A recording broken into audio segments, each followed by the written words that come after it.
Hello मेरे प्यारे रसगुल्ले लाल, आई होप आप अच्छे होंगे।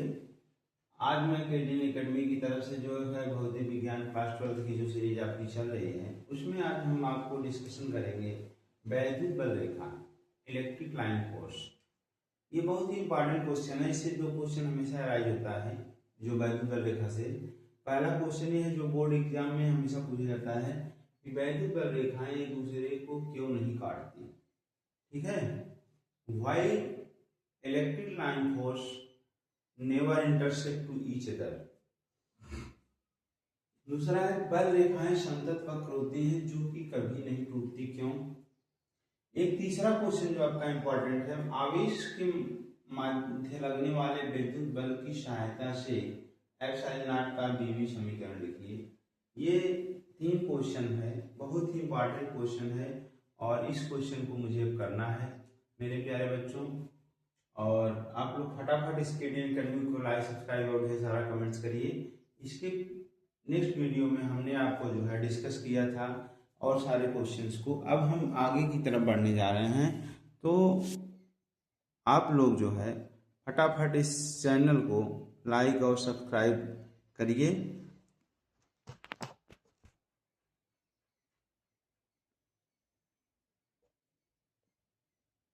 चलिए,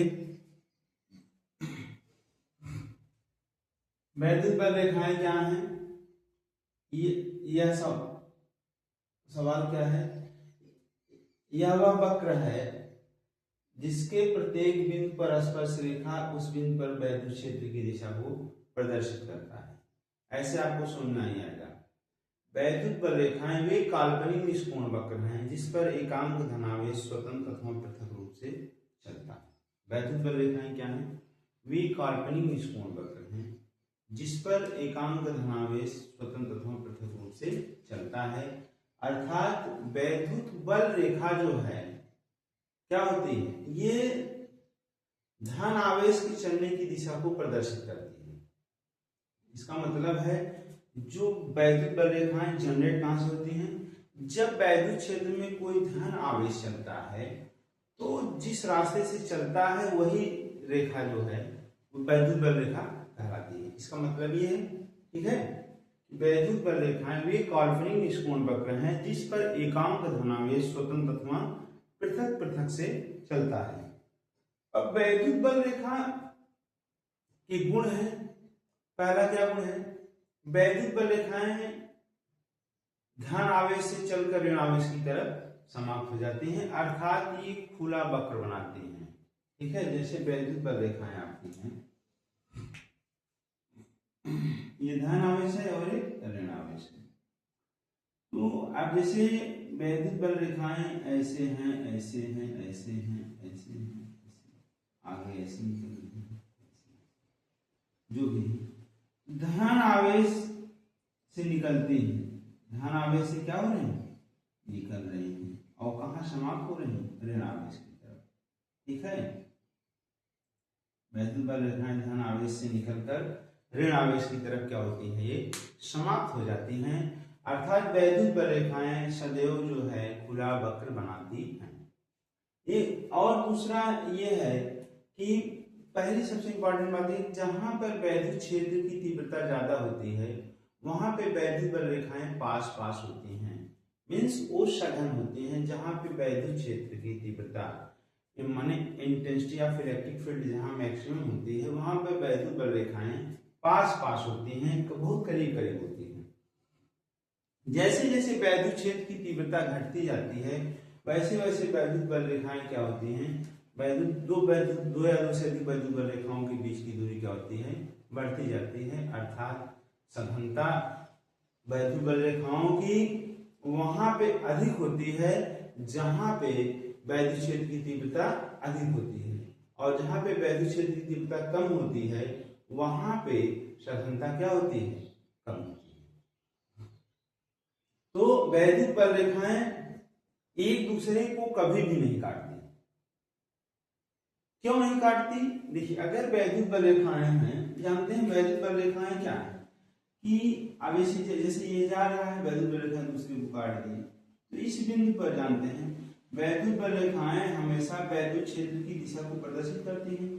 तो यहाँ पे जैसे प्लस क्यू आवेश है सपोज दैट, अब इसकी वैद्युत क्षेत्र की दिशाएं इस बिंदु पे एक इधर होंगी एक इधर होंगी, जो कि असंभव है। माने एक ही बिंदु पर वैद्युत क्षेत्र की दो दिशाएं हो ही नहीं सकती। जो प्लस आवेश है वो एक ही तरफ से मूव करेगा, ठीक है। तो यहाँ पे वैद्युत बल रेखाएं एक दूसरे को क्यों नहीं काटती? क्योंकि एक ही कटान बिंदु पर वैद्युत क्षेत्र की दो दिशाएं संभव हैं जो कि असंभव है, ठीक है।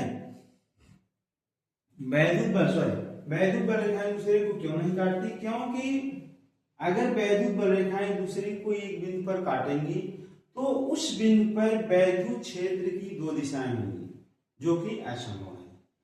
वैद्युत बल रेखाएं धन आवेश से चलकर ऋण आवेश की ओर समाप्त हो जाती हैं, अर्थात ये खुला वक्र बनाती हैं, ठीक है। अगला है वैद्युत बल रेखाएं संतत वक्र होती हैं जो कहीं भी नहीं टूटती। इसका मतलब क्यों नहीं टूटती? देखिए, जब वैद्युत बल रेखा अगर चल रही है, जैसे वैद्युत बल रेखा है क्या, धन आवेश के चलने की डायरेक्शन है, तो अगर कहीं पे बल रेखा मान लीजिए जैसे ऐसे कोई धन आवेश मूव कर रहा है, ऐसे जा रहा है, तो ये जो प्लस क्यू चार्जेस है यही इसी डायरेक्शन को शो कर रहा है। अगर मान लीजिए यहाँ पे थोड़ा सा लाइन कट हो जाए, इसका मतलब क्या है, वहां से आवेश बहुत तेजी से गायब हो गया, दूसरे जगह पे चला गया, और जब तुरंत आवेश कहीं से गायब होता है तो वहां पे वैद्युत क्षेत्र शून्य हो जाता है, ठीक है। वहां पे वैद्युत क्षेत्र शून्य होगा जो कि ऐसा संभव नहीं, ठीक है। इसलिए वैद्युत बल रेखाएं जो है संतत वक्र होती हैं जो कहीं भी नहीं टूटती, जो कहीं भी नहीं टूटती हैं। माने टूटने का मतलब है कि वहां से आवेश का अचानक गायब हो जाना, डिसअपीयर हो जाना। तो अगर आवेश वहां से गायब हो जाएगा तो उस समय, उस क्षण, उस बिंदु पर वैद्युत क्षेत्र की जो है जीरो होगा। अगर वैद्युत क्षेत्र वहां जीरो होगा ऐसा तो संभव है नहीं, ठीक है। तो आपके जो है वैद्युत बल रेखाएं क्या है, इसकी डिफिनेशन क्या है, और इससे जो दो सवाल उठते हैं हम उस पर चर्चा कर रहे हैं। वैद्युत बल रेखाएं क्या है, आपसे कोई पूछे तो आप बताएंगे कि वैद्युत बल रेखाएं वे काल्पनिक निष्कोण वक्र हैं जिस पर एकांक धनावेश स्वतंत्र अथवा पृथक पृथक रूप से चलता है, अर्थात वैद्युत बल रेखा धन आवेश के चलने की दिशा को प्रदर्शित करती है, ठीक है। और वैद्युत बल रेखा की सघनता वहां पे अधिक होती है जहां पे वैद्युत क्षेत्र ज्यादा होता है, वहां पे वैद्युत बल रेखाएं पास पास होती हैं। जैसे जैसे वैद्युत क्षेत्र घटता जाता है वैसे वैसे वैद्युत बल रेखाओं के बीच की दूरी बढ़ती जाती है, मतलब वो जो है उनकी सघनता नहीं ही उनकी विरलता होती जाती है, मतलब वैद्युत बल रेखाएं दूर होती जाती है। वैद्युत बल रेखाएं सदैव खुला वक्र बनाती हैं। क्यों? क्योंकि वैद्युत बल रेखाएं धन आवेश से निकलकर ऋण आवेश की तरफ समाप्त हो जाती है। वैद्युत बल रेखाएं कहाँ निकलती हैं? धन आवेश और ऋण आवेश की तरफ समाप्त हो जाती है। वैद्युत बल रेखाएं कभी भी एक दूसरे को नहीं काटती हैं, क्योंकि अगर काटेंगी तो एक ही कटान बिंदु पर वैद्युत क्षेत्र की दो दिशाएं होंगी जो कि असंभव है, जो कि क्या है? असंभव है, इट इज इम्पॉसिबल। ये आपको एग्जाम में एग्जामिनर पूछता है हमेशा, जो फिजिक्स का आपका वाइवा लेने आते हैं एग्जामिनर साहब हमेशा पूछते हैं कि वैद्युत बल रेखाएं दूसरे को क्यों नहीं काटती हैं या वैद्युत बल रेखाएं खुला वक्र क्यों बनाती हैं। तो आप तुरंत इसको जानते रहेंगे मेरे प्यारे रसूलुल्लाह, तो तुरंत आप इसका आंसर दे देंगे। अगला है वैद्युत बल रेखाएं संतत वक्र होती हैं जो कहीं भी नहीं टूटती। वैद्युत बल रेखाएं क्यों? क्योंकि देखिए वैद्युत बल रेखाएं संतत वक्र होती हैं जो कहीं भी नहीं टूटती। इसका एक रीजन है कि वैद्युत बल रेखाएं धन आवेश की वजह से जनरेट होती हैं। मतलब हमने बताया कि वैद्युत बल रेखा कुछ है तो क्या है वो, जो धन आवेश चल रहा है जिस रास्ते से, वही रास्ता जो है वैद्युत बल रेखा को प्रदर्शित कर रहा है, जिस रास्ते से धन आवेश चल रहा है वैद्युत। तो अगर वैद्युत बल रेखाएं जो है संतत वक्र अगर कहीं वो काट देती हैं, कहीं वो अगर कट जाती हैं, टूट जाती हैं बीच में, इसका मतलब है कि वहां से आवेश क्या हुआ, बहुत तेजी से मूव कर गया या बहुत तेजी से वहां से डिसअपीयर हो गया, जो कि जबकि ऐसा होगा नहीं। अगर आवेश उस पॉइंट से तुरंत भाग गया दूसरी तरफ उठ करके तुरंत चला गया, तो वहां पे वैद्युत क्षेत्र क्या होगा, 0 होगा, जबकि ये होता नहीं। इसके बाद अब आपका जो अगला प्यारा क्वेश्चन है वो है आवेश के मध्य लगने वाले वैद्युत बल की सहायता से एप्सिलॉन नॉट का बीमी समीकरण लिखिए। आपका बहुत ही इंपॉर्टेंट टॉपिक है मेरे प्यारे बच्चों। चलिए हम लोग इस पे चर्चा करेंगे, क्योंकि मैंने कूलॉम्स लॉ को बताया था। आप हम लोग इस पे चर्चा करेंगे, फिर आगे हम लोग जब बढ़ेंगे तो आपका वैद्युत फ्लक्स आएगा और उससे रिलेटेड क्वेश्चन आएंगे, प्यारे प्यारे प्यारे प्यारे दृष्टिकोण मिलेंगे। ठीक है, चलिए अब आप लोग जो है क्वेश्चन क्या है, क्वेश्चन क्या था, क्वेश्चन ये है कि बीमी जो क्वेश्चन था कि कूलॉम के नियम का जो सूत्र है F is equal to 1/4 epsilon not Q1 Q2 upon R square की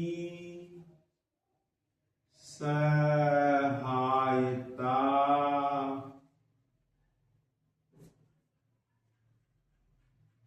से एप्सिलॉन नॉट का बीमी समीकरण क्या होगा। ये क्वेश्चन है, ये बहुत इंपॉर्टेंट क्वेश्चन है। कह रहा है F is equal to 1/4 epsilon not Q1 Q2 upon R square की सहायता से एप्सिलॉन नॉट का बीमी समीकरण क्या होगा। ये एग्जाम में क्वेश्चन आपको आता है। हमने आपको कूलॉम्स लॉ बता दिया है मेरे प्यारे बच्चों, और कूलॉम्स लॉ का जो वेक्टर फॉर्म है, जो सदिश रूप है, उसको हमने बता दिया है। यूनिट्स भी हमने बताए हैं, कूलॉम्स लॉ क्या होता है, सबको मैंने बेहतर तरीके से पिछले वाले वीडियो में समझाया है। ये क्वेश्चन बन रहा था इसलिए मैंने इस क्वेश्चन को पुट अप कर लिया। मैं बार बार कहता हूँ कि आप एक टॉपिक में पढ़ाऊंगा, उससे रिलेटेड जितने भी क्वेश्चन एग्जाम में आए हैं या आने वाले हैं, मैं जितने क्वेश्चन निकल के आते हैं मैं सबको बताऊंगा, तभी तो आप जो है बेहतर कर पाएंगे। ठीक है, चलिए अब यहाँ पे हम बीमा निकालना है, इसकी पहले इससे क्रॉस मल्टीप्लाई करिए, ये हो जाएगा F4 epsilon not equal to Q1 Q2 और अपॉन R स्क्वायर। यहाँ से एप्सिलॉन नॉट इक्वल टू क्या लिख सकते हैं, 1/4 F Q1 Q2 upon R square, ये हम लोग लिख सकते हैं। अब देखिए बात क्या है यहाँ पे मेरे प्यारे बच्चों, आप लोग क्लास 11th में बीमा पढ़े होंगे। ये जो है unit less quantity, unit less quantity, ठीक है। अब बात आती है फोर्स। ये जो आपका आवेश होता है, आवेश की बीमा क्या होती है आप जानते हैं, I बराबर होता है Q/T, तो Q equal to IT, Q equal to I का एम्पियर, T का समय AT, इसकी बीमा AT हो जाएगी। तो आप यहाँ लिखेंगे AT⁴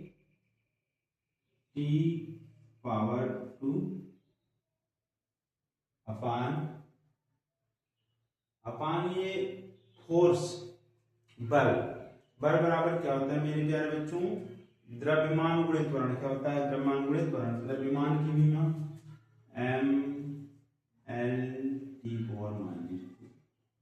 ये हो गया। इसके बाद दूरी का L square, which implies that epsilon naught is equal to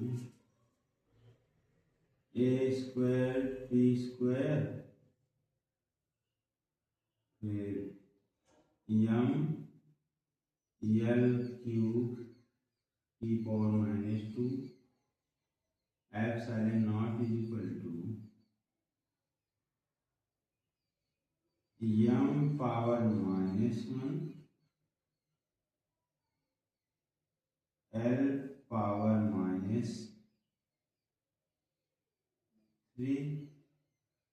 और ए स्क्वायर की power 4। This is the dimension of epsilon naught. ये आपका एप्सिलॉन नॉट का जो है बीमी सूत्र हुआ मेरे प्यारे बच्चों। किसका हुआ? एप्सिलॉन नॉट का बीमी सूत्र हुआ।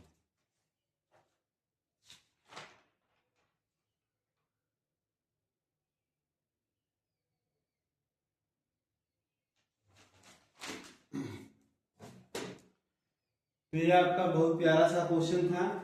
क्वेश्चन क्या था कि F is equal to 1/4 pi epsilon naught Q × 2πr² की सहायता से एप्सिलॉन नॉट का बीमी समीकरण क्या होगा। या कभी कभी क्वेश्चन आता है कि कूलाम के नियम की सहायता से एप्सिलॉन नॉट के बीमी समीकरण लिखिए। तो आप पहले कूलाम का नियम लिखेंगे 1/4 pi epsilon naught Q × 2πr²। अगर इसको वेक्टर फॉर्म लिखते तो क्या लिखते? 1/4 pi epsilon naught Q × 2πr³ vector r, या 1/4 पाई एप्सिलॉन नॉट या 1/4 pi epsilon not Q1 Q2 r² r है, और 1/4 pi epsilon not Q1 Q2 r³ vector r, ऐसा लिखते हैं। तो इसकी सहायता से हमें एप्सिलॉन नॉट का बीमी समीकरण लिखना था। तो आप क्रॉस मल्टीप्लाई कर दीजिए, F × 4 pi epsilon not = Q1 Q2 r²। यहाँ पे एप्सिलॉन नॉट इसको टू कह सकते हैं 1/4 पाई 1/f Q1 Q2 r²। देखिए 1/4 पाई क्या है यहाँ पे मेरे प्यारे बच्चों? यूनिटलेस क्वांटिटी है, इसकी कोई बीमाहीन होती नहीं, बीमाहीन राशि है। भाई हमने आपको बताया है, या आप जो है पढ़ेंगे क्लास 11 में, sin theta cos theta tan theta pi log या tan जो भी है, ये सब बीमाहीन राशि है। तो ये बीमाहीन राशि हो गई। अब 1/f तो Q1 Q2 आवेश की बीमा क्या होती है? एम्पियर गुणे समय होता है, AT होता है, क्योंकि I बराबर होता है Q/T, तो Q बराबर IT, तो Q बराबर A × T। I means ampere, धारा का मात्रक एम्पियर, समय का T, AT हो गया। तो AT × AT जो है पावर 2। इसके बाद ये फोर्स बल बराबर होता है द्रव्यमान गुणे त्वरण, द्रव्यमान विनिमय त्वरण की LT पावर -2, वेग परिवर्तन की दर को त्वरण और वेग को विस्थापन की दर को वेग, तो mLT पावर -2 × L², दूरी को L² बोलेंगे। इसके बाद यहाँ पे एप्सिलॉन नॉट = A²T² हो जाएगा, और इसके बाद mL² का इसमें मल्टीप्लाई हो जाएगा, mL³ पावर -2। सबको ऊपर ले जाएंगे तो घात में परिवर्तन होता है, प्लस का माइनस हो जाता है और माइनस का प्लस हो जाता है। तो epsilon not = m power -1 L power -3 A² T power 4। This is the right answer जो है, ये जो है आपका यही सही सलूशन है। तो मेरे प्यारे बच्चों, हम लोग नेक्स्ट टॉपिक पे अब जो है इलेक्ट्रिक फ्लक्स पर चर्चा करेंगे, और जो क्वेश्चन आए रहेंगे, जो हमने टॉपिक डिस्कशन कर दिया है, उसको डिटेल में ले चलेंगे। और हमसे आप जुड़ने के लिए जो है KDN एकेडमी को लाइक, सब्सक्राइब और ढेर सारा कमेंट जरूर करिए मेरे प्यारे बच्चों। और एक आशा और विश्वास रखिए, आप जो है 2027 में सफलता का परचम जरूर लहराएंगे फिजिक्स में, जैसा कि एग्जाम बूस्टर बैच 2026 में क्वेश्चन हमारे माने सब क्लासेस से मिले थे।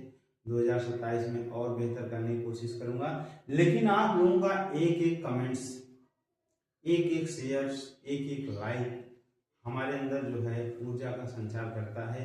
इसलिए मेरे प्यारे बच्चों, आप लोग जो है लगातार इस KDN एकेडमी को like, subscribe, Facebook, Instagram status लगा करके प्रचार प्रसार करते रहिए। इसी के साथ मैं अपने वीडियो को स्किप करने जा रहा हूँ।